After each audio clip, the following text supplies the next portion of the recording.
Please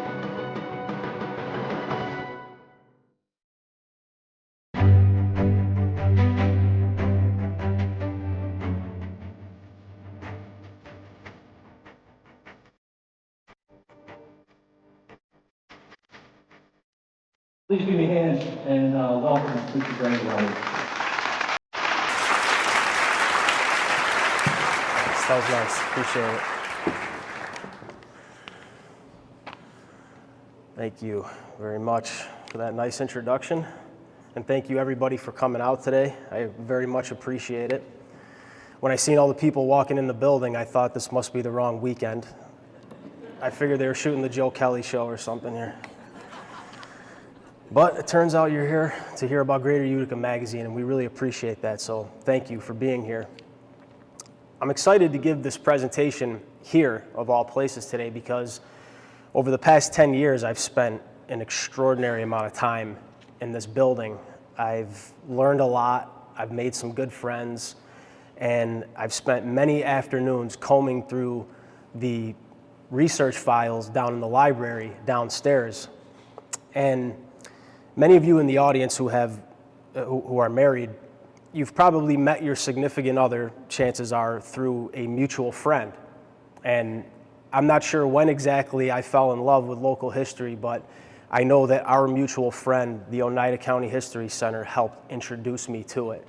And that's something I'm really grateful for. So it's an honor to be here today on our 10th anniversary to make this presentation to you. And that's a good introduction to our first slide. Before I get into the history of Greater Utica, I kind of wanted to touch a little bit on the inspiration behind our writing style, our approach to writing. And I'm a firm believer that anything that's truly enjoyable to read, that's history-related material, comes from the heart and does not compromise factual evidence. And I think too often history is written in such a way that is more suitable for a textbook than it is for a novel.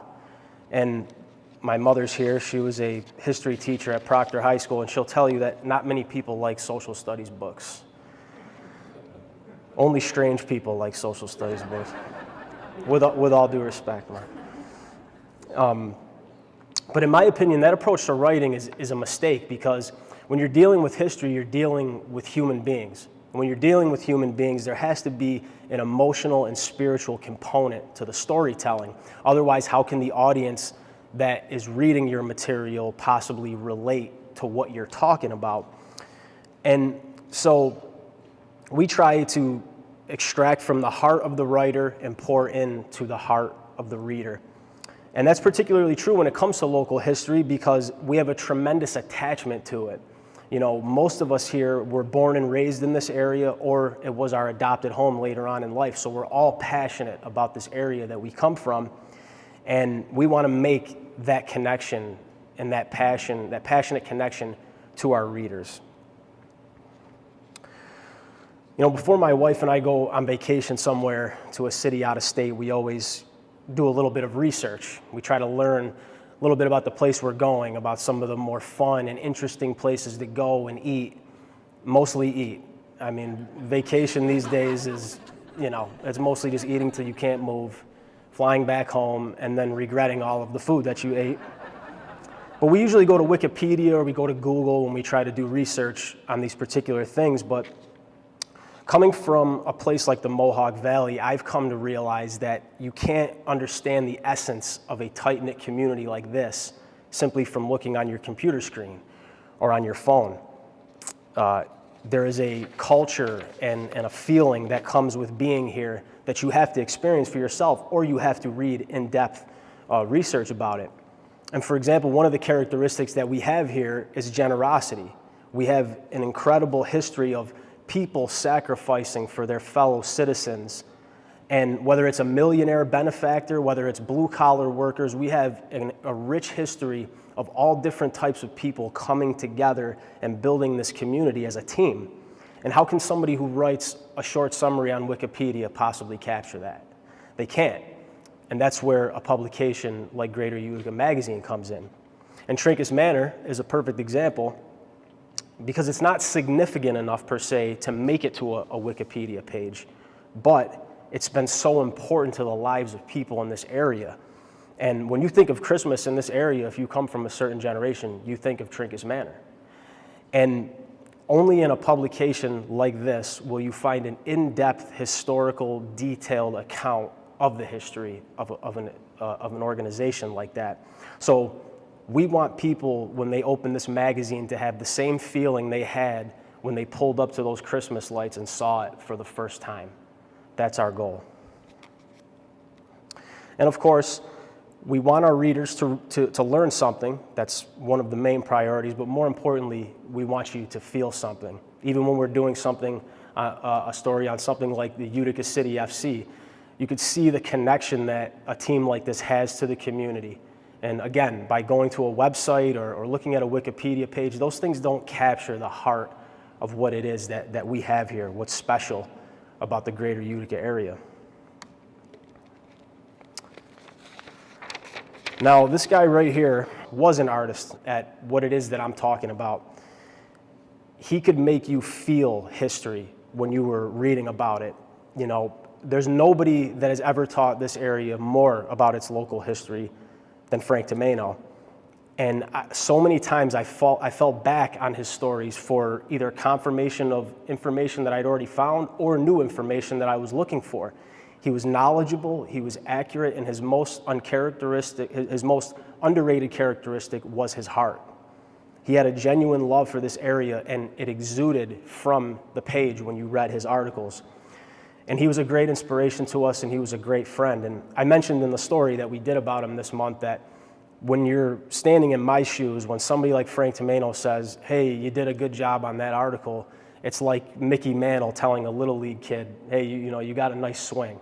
That's how much it means. And I am a little leaguer in comparison to Frank Tomeno. I'm not ashamed to say that. So one of the questions that we ask ourselves before publishing is we like to ask, why is history important? Because if I'm going to pour my heart into something, I have to know that it has a true purpose and that it's useful to the people that I'm delivering it to. And I think my dad feels the same way. It's a question that I've struggled with since we've started. Why is history important? I've always known that it was important, but I could never quite put my finger on what it was until I came to a realization recently, and I'm sure a lot of you can relate to this, that as I've gotten older, my perspective and my relationship with my parents has evolved over time. You know, I was watching a video online where a guy was talking about what your relationship is like with your parents when you're a kid. You start off idolizing them, then you demonize them, and then you humanize them. And basically the idea is when we're kids, they're larger than life. We idolize them. Then we demonize them because they won't let us drink underage or whatever. Not that I ever did that. I'm not trying to say that. But then we humanize them. When we get older, we start to understand the way that life really works, and we don't hold the mistakes that they made against them. We put things in context, and we accept it and appreciate it for what it is. And local history in general is like that, because when we're kids, we don't really care much about the history of our family. You know, your mom, your dad's telling you stories. I used to do this back in the day, and you're just like, when is this going to end? But then, when you reach a certain age, no offense again, but you reach a certain age, and you start to realize that the person that they are rather, has affected so much the person that you are. And now all of a sudden, you become interested in that ancestry, in that history, in those stories that you ignored for most of your life. And this is true when it comes to local history, because it helps us connect the dots between the past and the present. And we often hear the phrase, and we have it up on the screen here, that if you don't know history, you're doomed to repeat it. But the fact is that some history is worth repeating.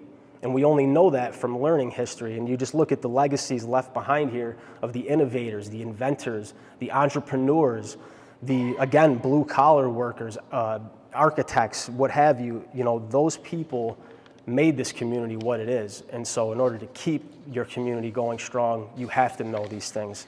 So that's history that we should repeat. And now a little bit of history on our family business, Greater Utica Magazine. It was more than 10 years ago now that my older brother Nicholas, my father Dominic, and myself set out on the journey that ultimately led us to where we are today.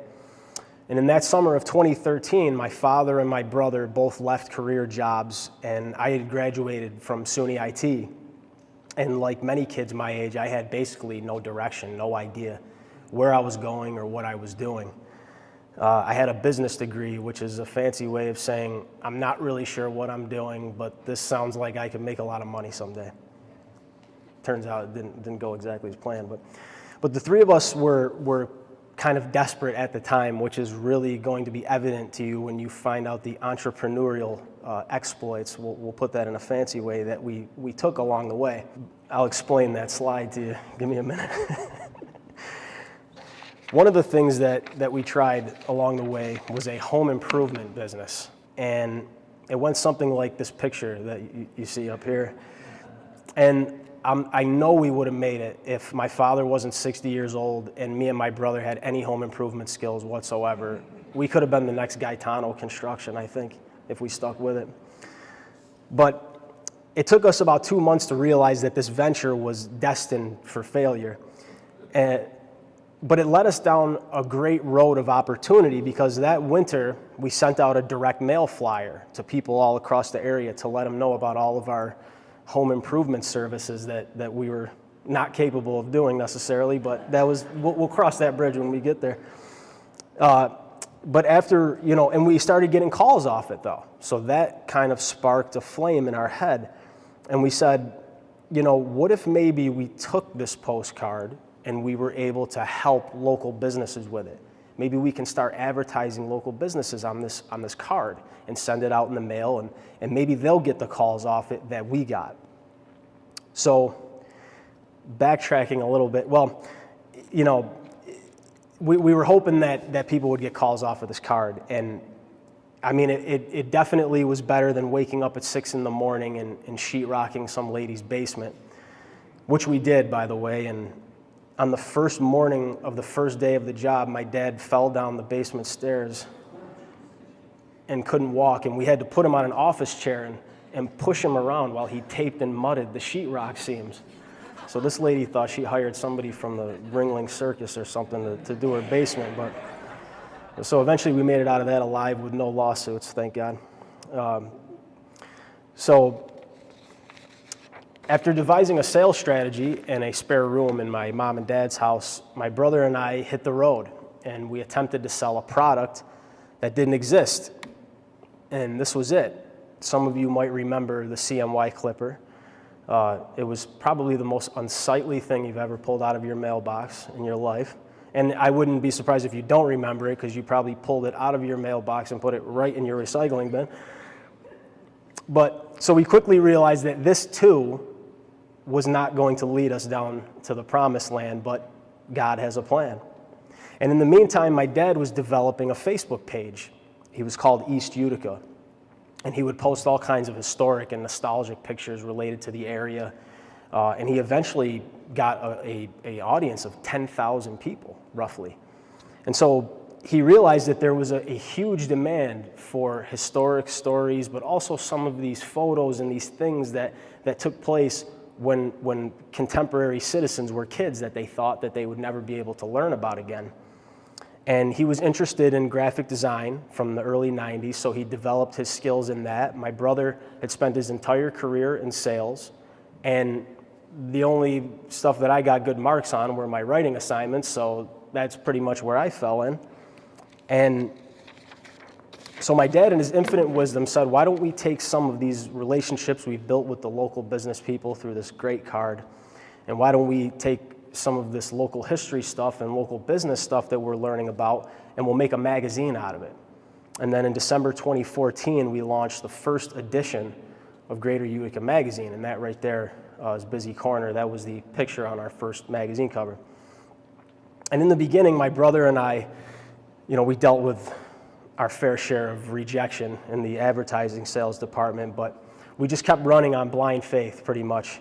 And fear as well, because anytime we went home without a sale, my dad would give us a verbal beating. He was like the Bill Parcells of local magazines, or at least he thought he was. But luckily, the abilities of the three of us kind of they worked really well together, and the magazine continued to grow. And since then, my brother actually is an owner of 2 restaurants. He doesn't work with the magazine anymore, but he's doing very well on his own. And he played an enormous role in getting us to where we are today, getting us through the hard knocks of trying to sell door to door, which you often don't see people do anymore, and for good reason. So, people always give us compliments on the magazine, which we're grateful for, but we wouldn't be anywhere today without the support of our local community. And there were a number of advertisers that really supported us basically out of the kindness of their heart. Again, they'd never heard of the magazine. They weren't even really expecting results from it. I think they just saw that we were maybe onto something special, and they made an investment in us. And the readers did the same thing. They struggled through the syntax errors and the grammatical before we had our friends Joe and Mary Bottini edit our stories, it was rough, and hopefully none of you remember any of those. But there were so many people that supported us, and that got us here. The generosity of those people and the grace of God, of course, that have gotten us here after 10 years. And so I want to just give a little illustrated breakdown of our progression over the years. The photo that I showed you before was our very first magazine in 2014. And these are some of the more popular issues that we had over the course of the years. Our very first magazine, that Busy Corner one, was only 16 pages. I mean, it felt like a church flyer in your hand. It was, it was pretty amazing. But by April of the following year, in 2015, the magazine had doubled to 32 pages. And that was in 2015, as I mentioned, in that Screaming Eagles article there all the way to the left. That was our most popular issue of that year. And again, a lot of these stories kind of catapult you, and you skip steps in the progression, and you move way up because more and more people hear about you. And Proctor Day in 2016 was another one. And Mohawk Airlines in 2017 was a really successful one for us. And then with that issue, we went from 32 pages to 48. So we had tripled the size of the magazine in about a year and a half, 2 years rather. Now going into 2018, you had Griffiths Air Force Base. In October 2019, we had State Street Mill. And that year, in 2019, we went to 64 pages. So we were now quadrupled the size of the magazine, and we didn't hire anybody, so you can imagine who was doing a lot of the writing, working overtime for sure, but I'm not holding a grudge against anybody. But unfortunately, COVID came the following March, and it kind of knocked us back a step, but luckily we overcame that, and we're still going strong today. And then in 2020, obviously, Trinkus Manor, as I mentioned, always a hugely popular story whenever you tell that one. In April 21, we have Rhodes General Hospital all the way to the left there. We have the passing of Thomas R. Proctor, the Utica Comets in 23, and then the past 2 Januaries, the history of St. Luke's Hospital and Baron von Steuben to start this year. And that leads us to what we call Greater Utica's 3-pronged mission, which explains kind of what gets us out of bed in the morning and gets us focused in on what it is that we want to achieve with every single issue. And so pride, promotion, and education is what we narrowed it down to. Now, pride, it's the kind of pride that someone else can instill into you through their accomplishments and inspire you to try to be a better, more productive person. Those are the kind of stories that we try to pick. And the first one is pride in our history.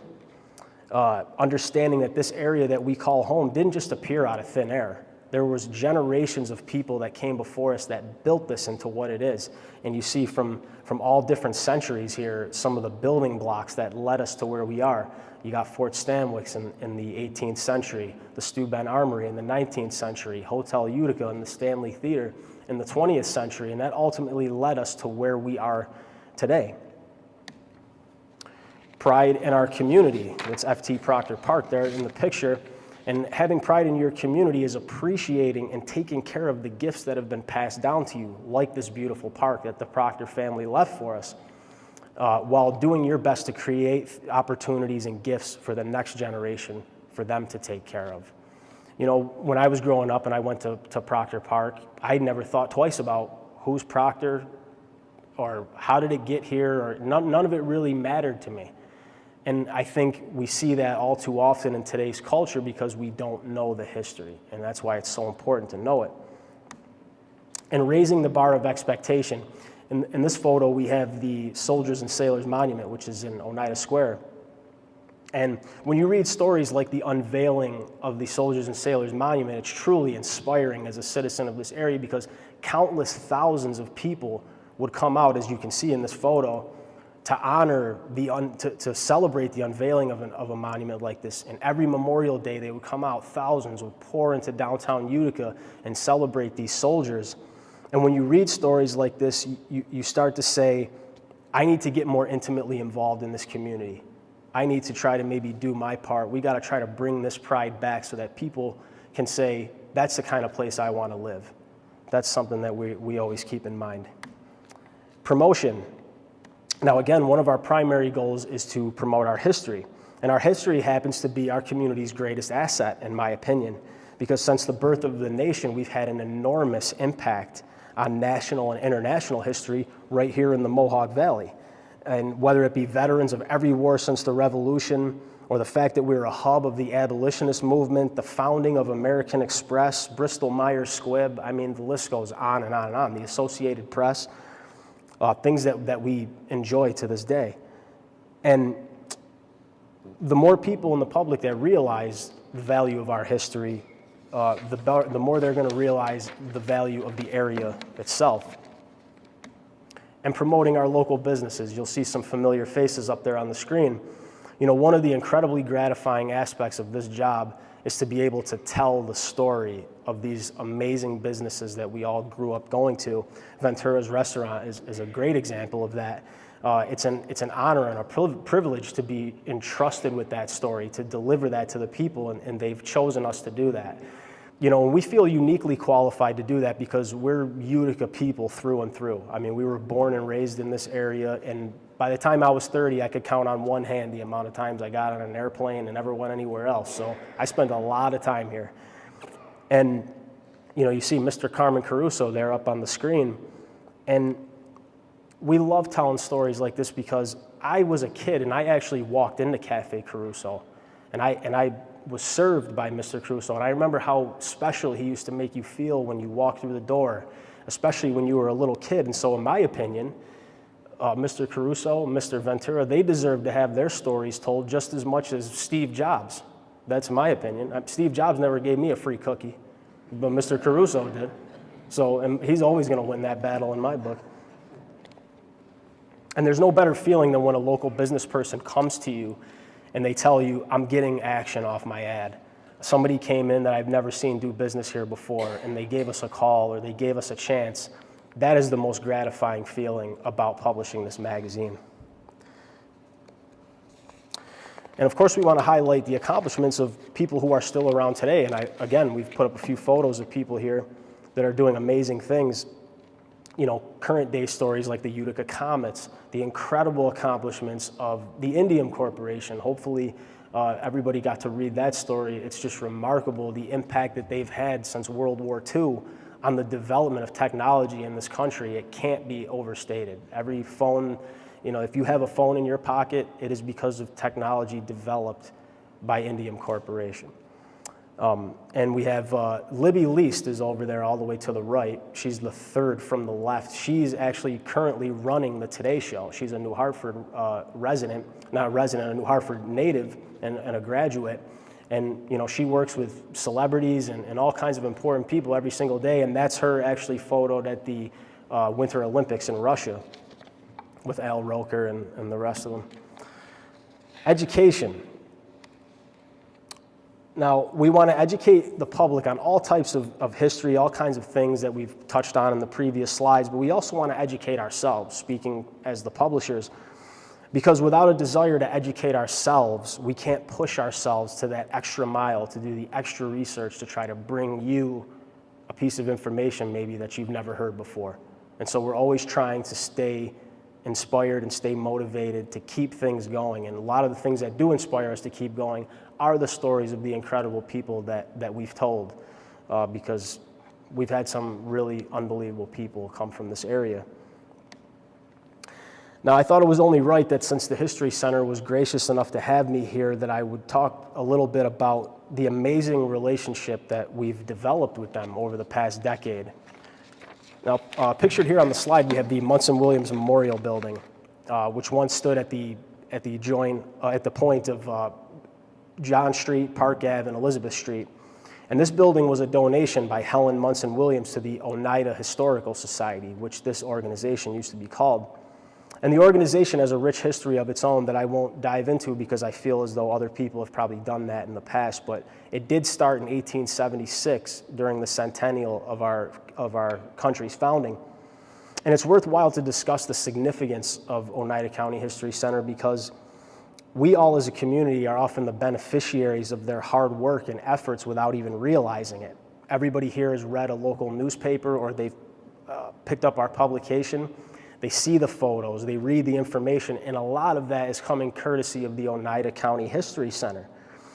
And the two great services that I think the Oneida County History Center brings to the community is that they show you photos and they bring you information that you've either never seen before or that you never thought you would see again. And I broke those things down into two categories. Things that you've never seen. Now, I could be wrong. I doubt anybody brought their birth certificate with them today, but I don't think anybody was alive to see Utica when the Erie Canal flowed through downtown. But unless an organization like the History Center has documented this stuff with illustrated proof, we would never know that it ever even happened. We would have to take somebody's word for it. We would have to pass the stories down that we didn't listen to when we were kids and assume that it was true. Or the many thousands of people that would flood the streets during Old Home Week, which was held during 1914, which was literally just a celebration of your hometown. People came from all over the country, Utica natives. They came to Utica, thousands upon thousands flooded the street from Monday to Friday, simply just to celebrate Utica. Or that many more thousands flooded downtown Utica to watch their children get sent off to World War I at the Steuben Armory. Or that Oneida County had such a tremendous impact on the Battle of Gettysburg that not one, but two monuments are actually dedicated at the battlefield today to Oneida County regiments, and that a colonel by the name of James G. Grinley, who was from the Mohawk Valley, earned the Congressional Medal of Honor for his bravery in that battle.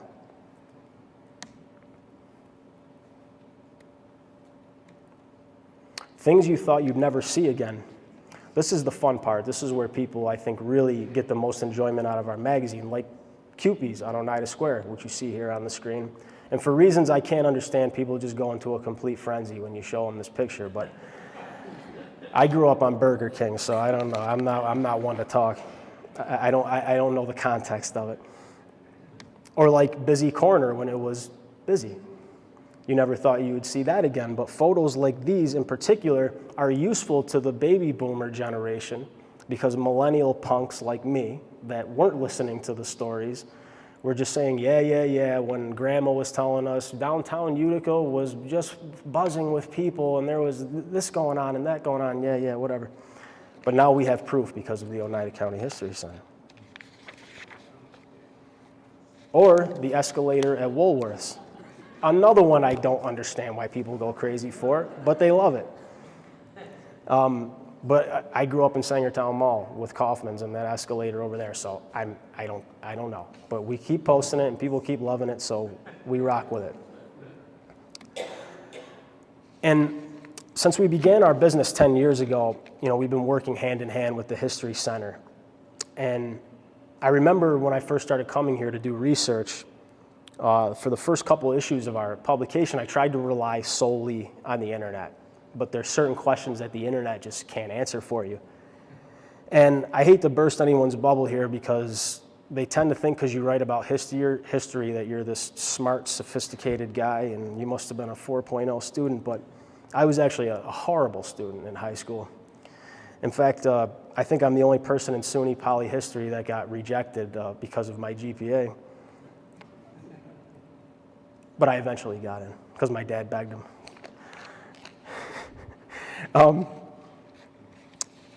But anyway, my point is that when I first had to turn to the History Center for answers to my questions, I was really intimidated by this place because it just reminded me without ever coming into it it reminded me of those academic institutions that were sort of, that wasn't my comfort ground. I was watching SportsCenter every night before bed when I was a kid. I wasn't staying up reading books.